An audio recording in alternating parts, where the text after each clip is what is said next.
शानदार स्वागत और आतिथ्य सत्कार के लिए हार्दिक आभार व्यक्त करता हूं।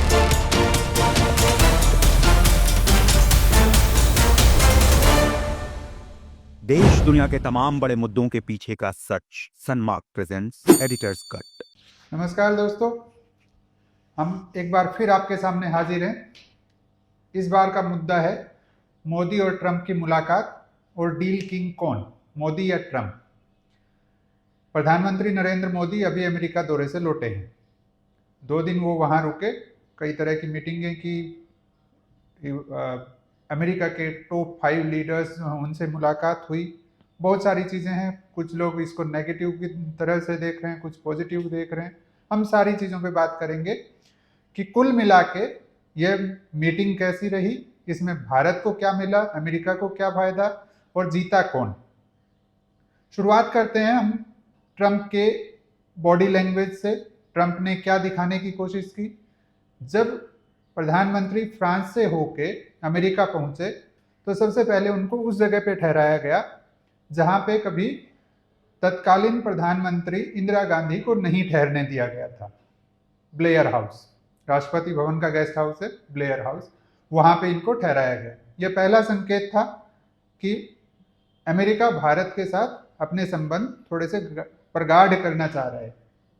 दूसरा कि जिस तरह से ट्रंप ने मोदी का स्वागत किया, बहुत देर तक हाथ मिलाया, गले लगाया उनको, यहाँ तक कि जब वो विजिटर्स बुक में साइन कर रहे थे तो उनके लिए पीछे चेयर खींची, उनको बैठने पे आगे भी किया। मतलब इतना एक राष्ट्रपति कर रहा है तो पूरी दुनिया को मैसेज तो जाता ही है कि भाई इनकी दोस्ती तो अलग लेवल की है। इसके अलावा उन्होंने एक फोटो बुक, जब वो भारत आए थे, पिछली बार जब राष्ट्रपति थे, अहमदाबाद दौरे पे रहे थे, ताजमहल देखा था, दिल्ली आए थे, उन सब के फोटो कलेक्शन की एक बुक भी प्रधानमंत्री मोदी को भेंट की और उस पे अपने ऑटोग्राफ देते हुए लिखा, mister prime minister you are great. मतलब प्रधानमंत्री जी आप महान हैं। मतलब कुछ लोग इसको चापलूसी की तरह देख सकते हैं, कुछ लोग इसको काम निकलवाने की तरफ से देख सकते हैं, जैसा तो जो देखना चाहे। लेकिन उन्होंने जो बोला वो बड़ी बात है। अमेरिका का राष्ट्रपति जो ये माना जाता है कि दुनिया में सबसे ताकतवर इंसान है, वो यदि भारत के प्रधानमंत्री को ग्रेट बता रहा है तो जाहिर सी बात है भारत को गर्व होना चाहिए, भले वो प्रधानमंत्री मोदी हो या कोई और हो। एक चीज और, ट्रंप ने आते ही कई देशों पे टैरिफ लगाए, जिनमें भारत का पड़ोसी दुश्मन चीन शामिल है, अमेरिका के पड़ोसी देश मेक्सिको और कनाडा शामिल हैं, लेकिन भारत अब तक बचा हुआ है, यानी भारत पे टैरिफ नहीं लगाया है। ये बड़ी बात है। ये बड़ी बात इसलिए भी है क्योंकि ट्रंप कहते रहे हैं कि भारत टैरिफ किंग है, दुनिया में सबसे ज़्यादा टैरिफ यदि कोई लगाता है तो भारत लगाता है, और इसके बावजूद उन्होंने अभी तक भारत पे किसी तरह का टैरिफ नहीं लगाया है, यानी भारत से इंपोर्ट होने वाले माल पर कोई टैक्स नहीं लगाया है। तो ये बड़ा संदेश है, बड़ा संकेत है कि भारत के साथ रिश्ते तो उनको गाढ़े करने ही हैं। अडानी केस पर भी, अडानी समूह पर जो अमेरिका में केस हुआ था, जिस कानून के तहत वो केस किया गया था, आते ही ट्रंप ने उस पर रोक लगा दी। इसे भी एक संकेत माना जा रहा है कि भारत के प्रति उनका रवैया थोड़ा सा सॉफ्ट रहने वाला है। हालांकि वो कहते बहुत कुछ हैं और करते कुछ हैं, आने वाला टाइम ज़्यादा अच्छे से बताएगा। ट्रंप ने बैठक के बाद संयुक्त प्रेस वार्ता में एक इम्पोर्टेंट बात कही। हालांकि उसका श्रेय लेना उनको बनता नहीं था, लेकिन फिर भी उन्होंने कहा कि हम मुंबई हमलों के गुनहगार, मुंबई आतंकी हमलों के गुनहगार तहव्वुर राणा को भारत को सौंप रहे हैं।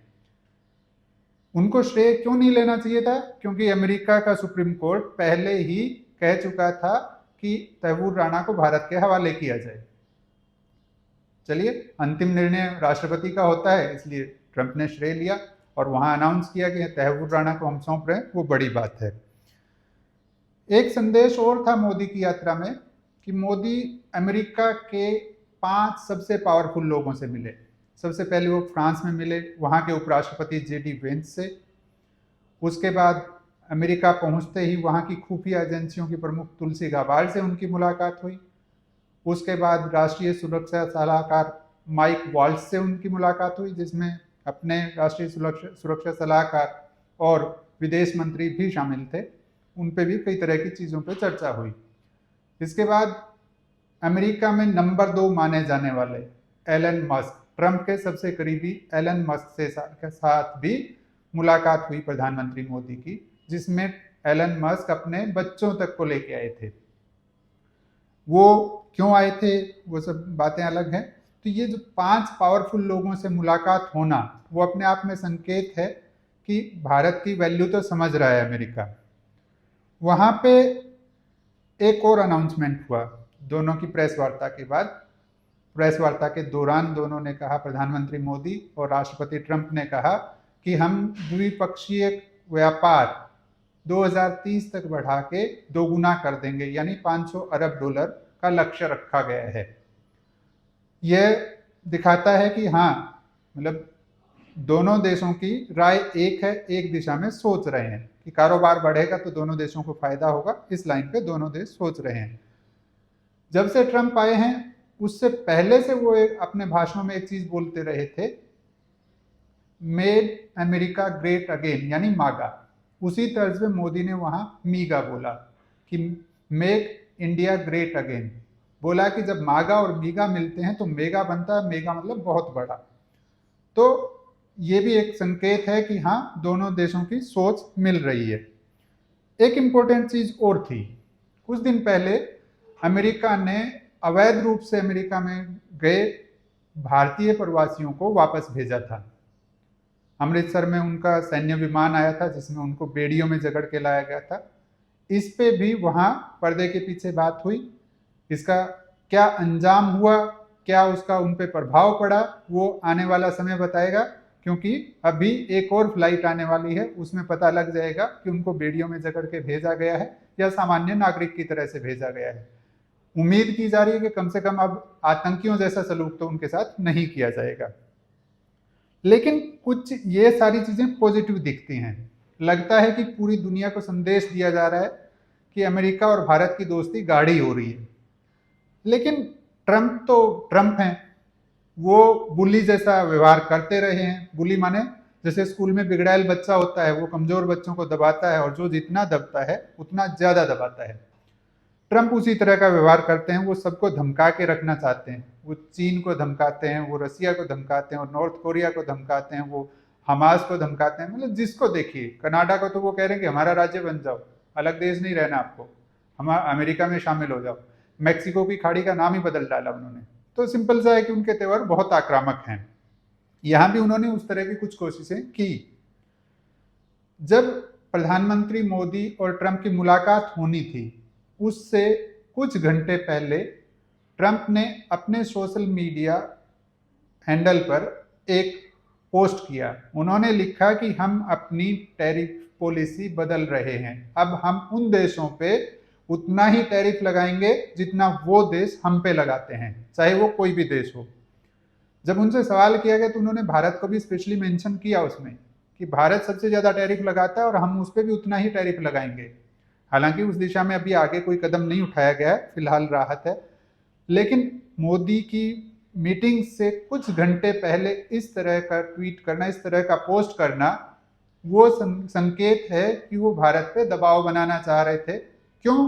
क्योंकि उसके ट्वीट के, उस पोस्ट के ठीक थोड़ी देर बाद एलन मस्क के साथ बैठक थी। एलन मस्क कौन है आप जानते होंगे कि टेस्ला के मालिक हैं, स्टारलिंक के सीईओ हैं, स्पेस एक्स के सीईओ हैं। तो वो टेस्ला की अपनी गाड़ियां भारत में बेचना चाह रहे हैं।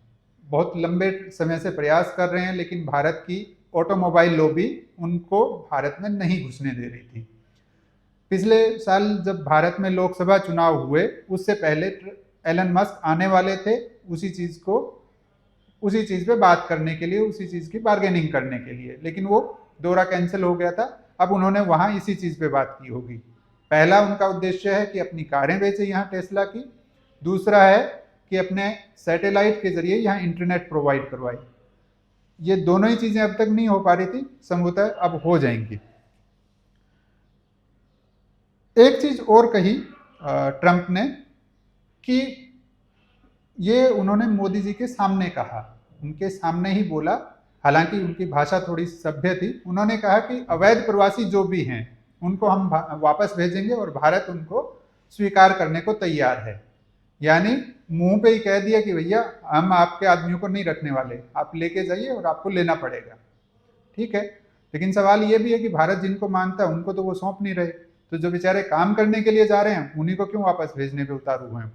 चलिए, उनकी सोच। भारत के टैरिफ के लिए उन्होंने बोला ही। तो अब सवाल आता है कि ये जो मीटिंग हुई, ये जो दौरा हुआ, उसमें फायदे में कौन, भारत या अमेरिका? इसके नजरिए अपने अपने हो सकते हैं, लेकिन जो एनालिसिस है उससे चीजें ज्यादा साफ हो जाती हैं।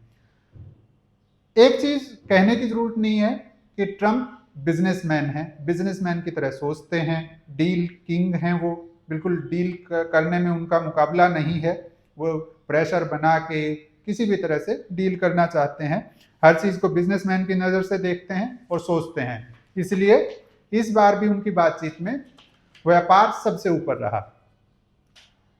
उन्होंने कहा कि हम भारत को F-35 बेचेंगे, F-35 लड़ाकू विमान बेचेंगे, फाइटर जेट। अरे भाई, हम क्यों खरीदेंगे? आप उनको ना भारत में बनाने को तैयार हो, ना उनकी टेक्नोलॉजी हमें देने को तैयार हो, ना टेक कंट्रोल हमें देने को तैयार हो, आपने उसमें क्या चिप लगाई है वो तक हमें बताने को तैयार नहीं हो, तो हमें क्यों खरीदना चाहिए? हाँ, आपने व्यापार घाटे की आड़ में भारत को हथियार बेचने का एक और तरीका निकाल लिया, ये सही है। आप उसी की भरपाई के लिए F-35 बेचने के प्रयास में हैं। आप जॉइंट वेंचर भी नहीं करना चाहते, मेक इन इंडिया भी नहीं करना चाहते। शायद इसीलिए उस प्रेस कॉन्फ्रेंस के बाद हमारे विदेश सचिव विक्रम मिस्री ने कहा कि यह अभी सिर्फ प्रस्ताव है, अभी ऐसा कोई सौदा नहीं हुआ है कि हम F-35 खरीदने वाले हैं। तो भारत को क्यों खरीदना चाहिए? एक चीज जो सबसे इंपॉर्टेंट है इस डील में, वो ये है कि F-35 लड़ाकू विमान जो है, फाइटर जेट जो है, अमेरिका सबको नहीं बेचता है। खरीदने को बहुत सारे देश तैयार हैं, लेकिन सबको नहीं बेचे जाते। वो किसको बेचे जाते हैं? या तो अमेरिका के जो नाटो सहयोगी हैं उनको बेचे जाते हैं, या अमेरिका का सबसे करीबी इजराइल है उसको बेचे जाते हैं, या एक तरह से अमेरिका के सहारे बैठे जापान को बेचे जाते हैं। यानी यदि भारत को वो ये सब देने को तैयार हुए, ये लड़ाकू विमान देने को तैयार हुए हैं, तो भारत का दर्जा उस लेवल पे आ गया है कि नाटो सहयोगियों के लेवल पे भारत को अब वो मान रहे हैं। हालांकि ये डील कब होगी, कहाँ होगी, कैसे होगी, वो उसमें अभी लंबा टाइम है। उन्होंने कहा कि हम भारत को तेल और गैस बेचेंगे। तेल और गैस अमेरिका से लाने में हमें महंगा पड़ता है। वहाँ का ईरान और रूस की तुलना में तेल और गैस दोनों महंगे पड़ते हैं, लेकिन उसके बावजूद यदि ये व्यापार घाटा कम करने के लिए अपने काम की चीज़ हम खरीदते हैं तो उसमें कुछ गलत नहीं है। आपको आंकड़े में बता देते हैं कि भारत करीब 100 अरब डॉलर का कारोबार अमेरिका के साथ कर रहा है। भारत 100 अरब डॉलर उनको माल बेचता है और अमेरिका करीब 45 अरब डॉलर का माल हमें बेचता है। यानी 55 अरब डॉलर के आसपास का उसमें अभी अंतर है, भारत ज्यादा बेच रहा है वहां। यही चीज ट्रंप को सुहा नहीं रही। केवल भारत के मामले में नहीं, सभी देशों के साथ वो ऐसा ही कर रहे हैं। भारत के मामले में हमें विचार करने की जरूरत इसलिए है कि वो अमेरिका के अंतर्राष्ट्रीय व्यापार घाटे का केवल 2.3% है। यानी उसको जितना व्यापार घाटा हो रहा है उसका सिर्फ 2.3% भारत के साथ है। तो उसके लिए बहुत बड़ी बात नहीं होनी चाहिए, इसलिए भारत को बहुत दबाव में भी नहीं आना चाहिए। उन्होंने एक बड़ा अनाउंसमेंट और किया। उन्होंने कहा कि हम भारत के साथ असैन्य परमाणु समझौते पर आगे बढ़ेंगे। ये असैन्य परमाणु समझौता क्या है? आपको याद होगा कि 2005 में डॉक्टर मनमोहन सिंह ने अमेरिका में जाके परमाणु समझौता किया था। बहुत इंपॉर्टेंट था। उनकी सरकार गिरते गिरते बची थी क्योंकि वामपंथी दलों ने उनसे समर्थन वापस ले लिया था। किसी तरह एक वोट से उनकी सरकार बची थी, उसके बावजूद वो आगे बढ़े थे। उन्होंने जॉर्ज डब्ल्यू बुश, अमेरिका के तत्कालीन राष्ट्रपति, उनके साथ वो समझौता किया था। वो समझौते पे ये डिसाइड हुआ था कि अमेरिका भारत में आके परमाणु रिएक्टर लगाएगा। अमेरिका की कंपनियां यहाँ परमाणु रिएक्टर बनाएंगी जिससे बिजली बनेगी और भारत के लाखों करोड़ों लोगों का भला होगा। असल में अमेरिका अपना व्यापार देख रहा था। 3 साल तक उस समझौते पर बातचीत हुई, आखिर में वो बंद हो गया। क्यों? क्योंकि जो शर्तें अमेरिका लगाना चाह रहा था, भारत वो मानने को तैयार नहीं था, इसलिए वो समझौता बंद हो गया था। अभी 20 साल बाद उस समझौते पे दोबारा बात हुई है। दोबारा बात कैसे शुरू हुई कि मोदी जी की यात्रा से ठीक पहले ट्रंप प्रशासन ने एक कदम उठाया कि उसने भारत के परमाणु संयंत्र जो हैं, परमाणु रिसर्च सेंटर जो हैं, भाभा एटॉमिक रिसर्च सेंटर जैसे, उनसे प्रतिबंध हटा लिए 20 साल बाद। तो ये भारत के लिए बड़ी बात थी। वो सीधा संकेत माना गया कि अमेरिका अब भारत के साथ परमाणु करार की दिशा में आगे बढ़ने को तैयार है। इसीलिए अब उन्होंने ये असैन्य परमाणु समझौता 1, 2, 3 जिसको बोलते हैं, वो करने की घोषणा की है। इस समझौते के तहत होगा क्या कि अमेरिका की जनरल इलेक्ट्रिकल जैसी कंपनियां भारत में छोटे परमाणु रिएक्टर बेचने को तैयार हो जाएंगी। वो अपनी टेक्नोलॉजी यहाँ देने को तैयार हो जाएंगी, जिससे हमारे लिए परमाणु बिजली जो है वो सस्ती और इजीली अवेलेबल हो जाएगी। इसका फायदा भारत को भी होगा। हालांकि उनको तो फायदा है ही, क्योंकि वो बेचेंगे टेक्नोलॉजी, अपने रिएक्टर, तो वो अरबों में डॉलर में कारोबार होगा। एक चीज और बड़ी हुई कि भारत और अमेरिका ने एक व्यापार समझौता 2005 में किया था, जो 10 साल के लिए था। 2015 में उसको रिन्यू किया गया 2025 के लिए। अब 2025 है तो उसको 10 साल के लिए और बढ़ाने पे सहमत हुए। उसी के तहत 2030 तक दोनों देशों का कारोबार दोगुना करके, दोगुने से भी ज्यादा बल्कि 500 अरब डॉलर करने का लक्ष्य रखा गया है। सीधा सा है कि अमेरिका इतनी सस्ती चीजें नहीं बनाता कि भारत वहां से ज्यादा खरीदे, तो भारत ज्यादा नहीं खरीदेगा, उल्टे भारत वहां ज्यादा बेचेगा। इसका फायदा भारत को ही ज्यादा होगा। एक चीज पे बहुत लोगों की नजर थी, यहाँ के कॉरपोरेट जगत की और विपक्ष की खास करके, अडानी वाले मुद्दे पे क्या बात होती है। यह सवाल प्रेस कॉन्फ्रेंस में प्रधानमंत्री मोदी से पूछा भी गया कि भारत में तथाकथित भ्रष्टाचार के मामले में अडानी पर अमेरिका में केस चले, उस पर क्या बात हुई। मोदी जी थोड़े से चिढ़े, उनकी बॉडी लैंग्वेज बता रही थी कि उनको गुस्सा आया, लेकिन उन्होंने जवाब दिया कि वो किसी प्राइवेट कंपनी का मामला है और 2 देशों के राष्ट्राध्यक्ष उन पे बात नहीं करते, 2 देशों के बड़े नेता उन पे बात नहीं करते। यदि कर भी लेते तो गलत क्या था। अमेरिका जब एलन मस्क के लिए इतना कुछ कर रहा है, उनकी कंपनी को आगे बढ़ाने के लिए इतने प्रयास कर रहा है, तो इन्होंने भी यदि किया भी होगा तो गलत नहीं है। अपनी कंपनियों के लिए हर कोई करता है, भले वो अडानी हो, अंबानी हो, टाटा हो या कोई और हो। तो इस पूरे मीटिंग का, दौरे का क्या लबुलवाब निकला। एक चीज कि प्रधानमंत्री मोदी खुद कहते रहे हैं, अभी नहीं कहते लेकिन पहले कहते रहे हैं, वो कहते हैं कि मैं गुजराती हूं, हर चीज व्यापार की नजर से देखता हूं और हर चीज में मुनाफा निकालना जानता हूं। उन्होंने इस मामले में ये चीज दिखाई भी। वहां जाने से पहले 1 फरवरी को हमारा बजट आया। उस बजट में अमेरिका से आने वाले सामान पर कई सारी चीजों पर टैरिफ काफी घटा दिया गया और इस मीटिंग के बाद भी घटाया गया है। सीधा सा है कि वो एक संदेश था ट्रंप को शांत करने के लिए कि देखिए, यदि आप ठीक ठाक बात करेंगे तो लेवल पे बात हो जाएगी, टैरिफ वैरिफ की बात भी हम कर लेंगे, हम थोड़ा सा कम कर देते हैं। आपको टेस्ला की कारें या हार्ले डेविडसन बेचना है, आप बेचिए, हम रियायत दे देंगे। थोड़ा सा झुक के यदि अपना काम निकाल लिया जाए तो ज़्यादा अच्छा होता है। मोदी ने शायद वही किया है। यदि व्यापार समझौता हो जाता है भारत और अमेरिका के बीच, जो 500 अरब डॉलर तक पहुंचने की बात है, तो उसका बड़ा फायदा भारत को होगा, इसमें कोई संदेह नहीं है। तो अपने लिए ये ठीक ठाक मामला है, मतलब पॉजिटिव है, नेगेटिव कहीं से नहीं है। 2-3 चीजों पे और बात हुई कि क्वाड को लेके बात हुई, चीन को लेके बात हुई। उन चीजों पे अमेरिका चाहता है कि हम चीन पे इस तरह से नजर रखें कि वो दक्षिण चीन सागर में कुछ ना करे। भारत चाहता है भैया हमें दक्षिण चीन सागर से कुछ नहीं लेना, हमें अपने आसपास के समंदर को देखना है और अपनी सीमा को देखना है। उस पे थोड़े से मतभेद हैं दोनों में, उस पे आगे चलता रहेगा, बातचीत होती रहेगी। लेकिन ये मीटिंग और इस दौरे का रिजल्ट क्या रहा, ये एक विपक्षी सांसद, कांग्रेस के सांसद हैं शशि थरूर, बहुत पढ़े लिखे माने जाते हैं, बहुत इंटेलिजेंट माने जाते हैं, उनके शब्दों से समझ में आ जाता है।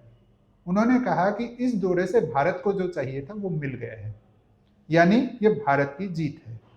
कैसे जीत है कि अब तक हमने टैरिफ टाले हुए हैं, अमेरिका हम पे टैरिफ नहीं लगा पा रहा है, भले वो मजबूरी में है क्योंकि उसको भारत की जरूरत है, भारत उसके लिए जरूरी है, लेकिन ये बात सही है कि अभी तक टैरिफ से बचे हुए हैं। यदि मुक्त व्यापार समझौता, जिस पे बातचीत काफी टाइम से हो रही है, लेकिन भारत और अमेरिका के बीच फ्री ट्रेड एग्रीमेंट नहीं हो पाया है, यदि वो और हो जाता है तो शायद उतने टैरिफ भी ना लगे। उसकी नींव मोदी जी रख आए हैं। अब आगे कैसे बढ़ते हैं ये तो टाइम बताएगा, क्योंकि ट्रंप के बारे में खुद शायद वो भी ना बता पाएंगे वो क्या करने वाले हैं। धन्यवाद।